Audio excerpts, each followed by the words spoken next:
just adopted doing all the domestic labor. I had to be a domestic goddess, you know, cook the meal, clean the house, trying to prove my worth through that way. You can't force somebody to see the worth in the invisible labor if they don't. It's a really hard thing to train into men to be like, taking care of a home is a lot of work, and I feel like they either appreciate it or they just see it as you're meant to do that. Okay, in no way am I a Share 7 follower. I don't think that you should base a man and being with a man based on what he can provide. And you know exactly what this woman found out when you rely heavily on a man in a financial way, that they think that they own you. But on the flip side, women should not do 50-50, okay? And I'm going to talk about it from a purely financial economics point of view. And yes, I have a degree. If you look at it from a purely economics point of view, it's about opportunity cost, right?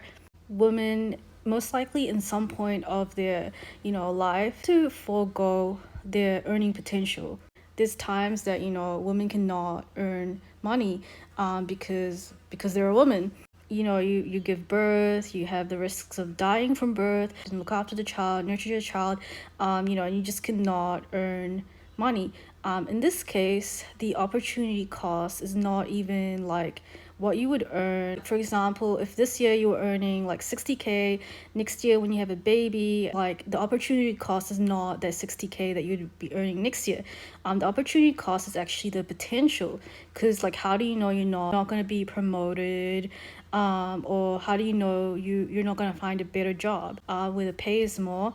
The opportunity cost is the unknown potential that you're losing. Whereas a man, he doesn't have an opportunity cost. Like, he has all this earning potential. Society like tries to shame women if they don't want to do 50-50. And surprisingly, a lot of the shaming comes from other women who are like girl bosses, and they're like, I'm not gonna expect my husband to pay this and that. And that's fair enough.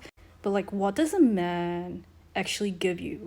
Like, think about it. Like, apart from companionship, if you're doing everything 50-50, like, whereas most of the time, like, a woman will give labor, emotional support, risking from dying from having kids, risking from her body never recovering from having kids, foregoing future earning potential.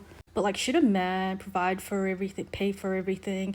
No, because in this current society, it's not really possible. Like, everything's so freaking expensive. I think my whole point is just that as a woman, don't do 50-50. Like, in a monetary way, you just have to make sure that you're not losing out.